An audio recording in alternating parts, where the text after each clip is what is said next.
नमस्कार विद्यार्थी मित्रांनो, स्टडी Mpsc चॅनलमध्ये आपलं पुन्हा एकदा स्वागत आहे. विद्यार्थी मित्रांनो, आज आपण महाराष्ट्रातील नदी प्रणालीचा शेवटचा भाग पाहत आहोत, ज्यामध्ये आपण प्रश्नोत्तरे या स्वरूपात आपण हे लेक्चर घेत आहोत.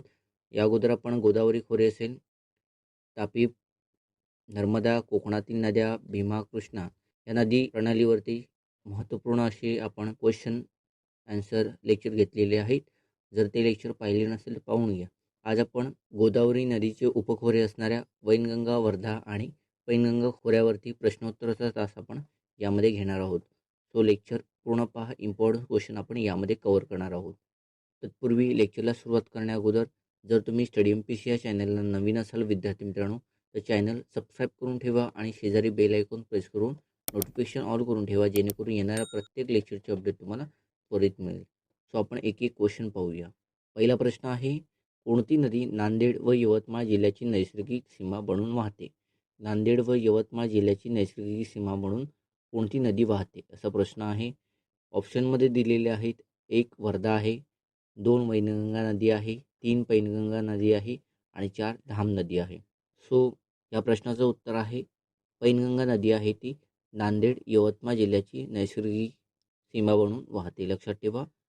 प्रश्न 1चं उत्तर आहे 3 पैनगंगा नदी. ओके. प्रश्न 2 आहे, पुढीलपैकी विदर्भातील सर्वात लांबीची नदी कोणती आहे? अत्यंत महत्त्वाचा क्वेश्चन आहे. तुम्हाला यावरती प्रश्न येऊ शकतो, त्यामुळे इम्पॉर्टन्स करून ठेवा याला. विदर्भातील सर्वात लांबीची नदी कोणती? 1 आहे पैनगंगा, 2 कुंडलिका, 3 कृष्णा, 4 कणान. कुंडलिका आणि कृष्णा या पश्चिम महाराष्ट्र कोकणातील नद्या आहेत. कणान ही वैनगंगेची उपनदी आहे. ओके, त्याची लेंथ ही खूप कमी आहे. तर पैनगंगा नदीची सर्वाधिक लांबीची नदी आहे विदर्भातील. ओके. प्रश्न 2चं उत्तर आहे 1 पैनगंगा नदी विदर्भातील सर्वात लांबीची नदी आहे. ओके. प्रश्न 3 आहे, पुढीलपैकी कोणत्या नदीचा उगम अजिंठा डोंगररांगेत झाला आहे? 1 वाण, 2 वर्धा, 3 काळू आणि 4 पैनगंगा. तर पैनगंगा नदीचा उगम आहे तो अजिंठा डोंगररांगेत झाला आहे. लक्षात ठेवा, महत्त्वपूर्ण आहे. त्यानंतर आहे 4था प्रश्न, नदीचे खोरे ओळखा. आपल्याला नदीचे खोरे ओळखायचं आहे. काही स्टेटमेंट दिलेले आहेत आणि त्यानंतर पर्याय दिलेले आहेत. प्रथम आपण स्टेटमेंट पाहूया. अ आहे स्टेटमेंट, मध्य प्रदेशातील बैतूल जिल्ह्यात उगम पावते. म्हणजे या नदीचा उगम आहे तो मध्य प्रदेशातील बैतूल जिल्ह्यात होतो. ब आहे स्टेटमेंट, तिच्या उजव्या बाजूच्या क्षेत्रात पूर्णा नदी वाहते. ओके, म्हणजे या नदीच्या उजव्या क्षेत्रात पूर्णा नदी फ्लो होते. लक्षात ठेवा. क विधान आहे, वेमला, निरगुडा, बोर, कार या काही उपनद्या या नदीच्या आहेत. ड आहे विधान, वर्धा, अमरावती आणि यवतमाळ जिल्ह्यामध्ये नैसर्गिक सरहद निर्माण करते ही नदी. ओके. आपल्याला पर्याय दिलेले आहेत. 1 दुधना, 2 कान, 3 गाढवी आणि 4 वर्धा. सो वर्धा नदीचा उगम आहे तो मध्य प्रदेश राज्यातील बैतूल जिल्ह्यात होतो. उजव्या बाजूच्या क्षेत्रात म्हणजे महाराष्ट्रामध्ये प्रवेश केल्यानंतर नदीच्या उजव्या क्षेत्रात पूर्णा नदी वाहते. ओके. आणि तिच्या काही उपनद्या आहेत, वेमला, निरगुडा, बोर, कार. ओके. आणि ती जेव्हा महाराष्ट्रात प्रवेश करते तेव्हा ती प्रथमतः अमरावती नागपूर बॉर्डर बनवते, त्यानंतर वर्धा अमरावती, त्यानंतर पुन्हा चंद्रपूर आणि यवतमाळ बॉर्डर बनवते. हे लक्षात ठेवा, इम्पॉर्टन्स आहे. ओके. 5वा प्रश्न आहे, खालीलपैकी कोणते विधान अचूक नाही? आपल्याला चुकीचा पर्याय यापैकी ओळखायचा आहे, चुकीचं विधान ओळखायचं आहे. विधान अ आहे, कयाधू, पूस, अडाण, वाथाडी या उपनद्या पैनगंगा नदीच्या आहेत. ओके. ब आहे विधान, वर्धा नदी यवतमाळ चंद्रपूर जिल्ह्यामध्ये नैसर्गिक सरहद निर्माण करते. क विधान आहे, वैनगंगा नदीची लांबी 262 किलोमीटर आहे. आणि ड आहे, खोलोट ही उपनदी वर्धा नदीची आहे. ओके. महत्त्वपूर्ण आहे हे स्टेटमेंट, लक्षात ठेवा. परंतु आपल्याला यापैकी चुकीचं स्टेटमेंट ओळखायचं आहे. ओके. सो कयाधू, पूस, अडाण, वाथाडी या उपनद्या पैनगंगा नदीच्या आहेत का? तर हो, आहेत. वर्धा नदी यवतमाळ चंद्रपूर जिल्ह्यामध्ये नैसर्गिक सरहद निर्माण करते का? हो, बरोबर आहे. वैनगंगा नदीची लांबी 262 किलोमीटर आहे का? तर या प्रश्नाचं उत्तर आहे नाही, 295 किलोमीटर आहे. ओके. महाराष्ट्रातील लांबी. ओके. महत्त्वपूर्ण आहे, त्यामुळे विधान क चूक आहे. ओके. आणि खोलोट ही उपनदी वर्धा नदीची आहे. ओके, लक्षात ठेवा. प्रश्न 6वा आहे, कोणत्या उपनद्या वैनगंगा नदीला महाराष्ट्र व मध्य प्रदेश राज्याच्या सीमेवर येऊन मिळतात? ओके. लक्षात ठेवा, जेव्हा ती महाराष्ट्रामध्ये एंट्री करते त्याच्या अगोदरच महाराष्ट्र आणि मध्य प्रदेश बॉर्डरवर 2 महत्त्वाच्या नद्या येऊन मिळतात. ओके. आपल्याला पर्याय दिलेले आहेत. अ कणान आणि नाग, ब नाग आणि कटराणी, क बावनथडी आणि वाघ, आणि ड खोब्रागडी आणि वाघ. तर या प्रश्नाचं उत्तर आहे बावनथडी आणि वाघ या नद्या आहेत ना, ज्या मध्य प्रदेश आणि महाराष्ट्र बॉर्डर येऊन मिळतात. बावनथडी ही वैनगंगा नदीच्या उजव्या बाजून येऊन मिळणारी नदी आहे आणि वाघ नदी ही डाव्या तीरावरून येऊन मिळणारी नदी आहे. ओके, लक्षात ठेवा. प्रश्न 7वा आहे, पुढीलपैकी कोणत्या नदीची महाराष्ट्रातील लांबी अनुक्रमे 295 किलोमीटर व 455 किलोमीटर आहे? अ आहे वर्धा आणि पैनगंगा, ब पैनगंगा आणि वैनगंगा, क वैनगंगा आणि पैनगंगा, आणि ड आहे वैनगंगा आणि वर्धा. सो या प्रश्नाचं उत्तर आहे ड. वैनगंगा नदीची लांबी 295 किलोमीटर, तर वर्धा नदीची लांबी आहे ती 455 किलोमीटर आहे. ओके. प्रश्न 8वा आहे, पैनगंगा नदी कोणत्या जिल्ह्यातून वाहत नाही? ओके, महाराष्ट्रातून ह्या नदीचा फ्लो आहे ती महाराष्ट्रातील कोणत्या जिल्ह्यातून वाहत नाही असा प्रश्न आहे. आपल्याला जिल्हे दिलेले आहेत आणि त्याच्याखाली पर्याय दिलेले आहेत. अ बुलढाणा, ब हिंगोली, क वाशिम, ड अकोला, इ नांदेड, उ यवतमाळ आणि फ आहे परभणी. पर्यायामध्ये दिलेले आहेत 1 अ, क व उ, 2 मध्ये दिले आहेत ड व फ, 3 मध्ये दिलेले आहेत फक्त ब, आणि चौथा पर्याय आहे ई व फ. सो बुलढाणा येथे ती उगम पावते.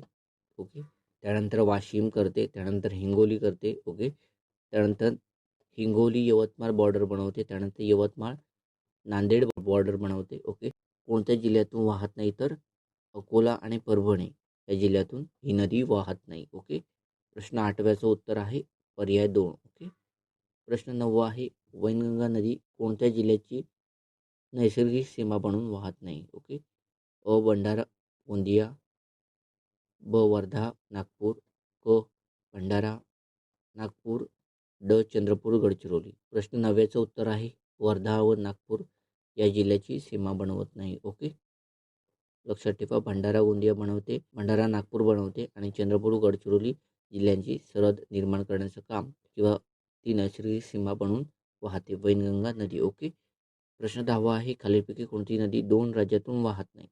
कोणती नदी यापैकी 2 राज्यातून फ्लो होत नाही? अ पैनगंगा, ब वर्धा, क वैनगंगा, आणि ड आहे यापैकी नाही. सो पैनगंगा ही महाराष्ट्रामध्ये उगम पावते आणि महाराष्ट्रामध्ये येऊन ती वर्धा नदीला येऊन मिळते.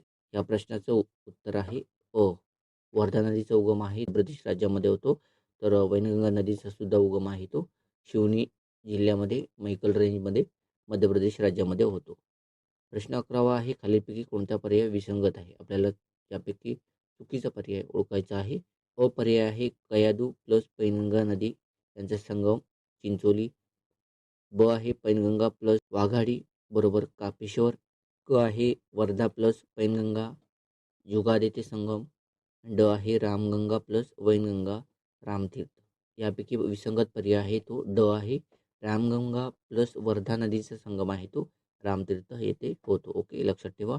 बाकीचे सर्व पर्याय हे बरोबर आहेत. ओके, प्रश्न 12वा आहे, कोणत्या नदीला हिंगोली जिल्ह्याची जीवनवाहिनी असे म्हणतात? अ कयाधू, ब वाघाडी, क पैनगंगा, ड रामगंगा. या प्रश्नाचं उत्तर आहे कयाधू ही नदी आहे ती हिंगोली जिल्ह्याची जीवनवाहिनी आहे. ओके, लक्षात ठेवा. महत्त्वपूर्ण प्रश्न आहे. प्रश्न 13वा आहे, चपराळा येथे वर्धा आणि वैनगंगा या 2 नद्यांच्या संगमानंतर ती नदी टोडर या नावाने ओळखली जाते. ओके, वर्धा आणि वैनगंगाच्या संगमानंतर तिथून पुढे ती नदी कोणत्या नावाने ओळखली जाते असा प्रश्न आहे. अ दिलेला आहे चंद्रभागा, ब प्राणहिता, क जमुना, आणि ड यापैकी नाही.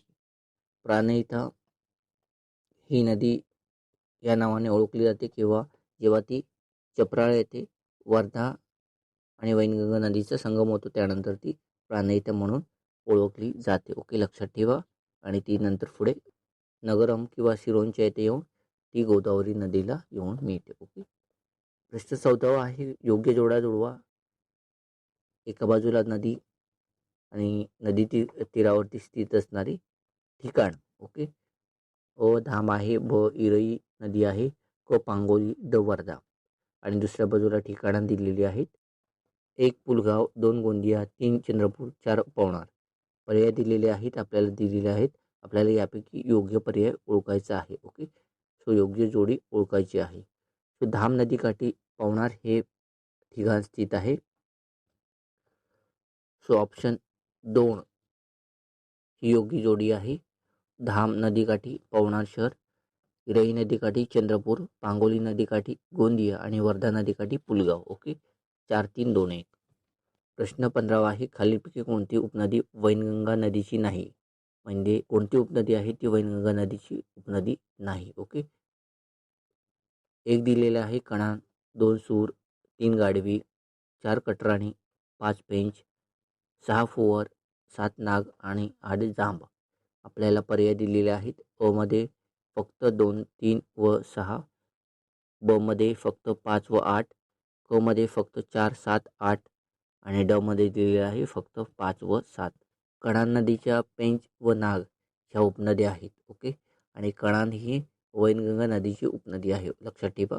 त्यामुळे या प्रश्नाचं उत्तर आहे 15व्याचं ड, फक्त 5 व 7 वैनगंगा नदीच्या उपनद्या नाहीत. ओके, वैनगंगा नदीची उपनदी आहे ती कणान आहे. कणान नदीची उपनदी आहे ती पेंच व नाग आहे. बाकी सर्व उपनद्या आहेत सूर, गाढवी, कटराणी, फुवर आणि जांब या वैनगंगा नदीच्या उपनद्या आहेत. ओके, प्रश्न 16 आहे. खालीपैकी विसंगत पर्याय कोणता आहे? नदी दिलेली आहे, नदीकाठी ठिकाण वसलेलं आहे ते दिलेलं आहे. 1 जाम काठोल, 2 निरगुडा बरोबर वणी, 3 वैनगंगा बरोबर मेहकर आणि 4 सूर बरोबर नामटेक. सो विसंगत पर्याय आहे 3. पैनगंगा नदीकाठी मेहकर हे ठिकाण स्थित नाही आहे. पैनगंगा नदीकाठी ते स्थित आहे, लक्षात ठेवा. आणि पैनगंगा नदीकाठी अजून एक ठिकाण स्थित आहे ते म्हणजे कापेश्वर. ओके, अशा प्रकारे आपण परीक्षाभिमुख 16 प्रश्न कव्हर केलेले आहेत, जे की आपल्याला MPSCला कंबाईंड STI, PSI, ASO, त्याचप्रमाणे तलाठी, पोलीस आणि CD कॅटेगरीची जी काही पदं आहेत त्यासाठी खूप उपयुक्त आहेत. त्यामुळे तुम्हाला हे लेक्चर आवडलं असेल तर लाईक करा, कमेंट करा आणि जास्तीत जास्त विद्यार्थी मित्रांना शेअर करायला विसरू नका, जेणेकरून अशाच प्रकारचा प्लॅटफॉर्म त्यांना उपलब्ध होईल. लेक्चर समाप्तीपूर्वी जर तुम्ही अजूनपर्यंत चॅनलला सबस्क्राईब केलं नसेल तर चॅनल आवर्जून सबस्क्राईब करून ठेवा विद्यार्थी मित्रांनो, जेणेकरून येणाऱ्या अशाच प्रकारच्या पुढील लेक्चरची अपडेट तुम्हाला त्वरित मिळत जाईल. तुर्तास थांबवतच भेटू पुन्हा पुढील लेक्चरमध्ये.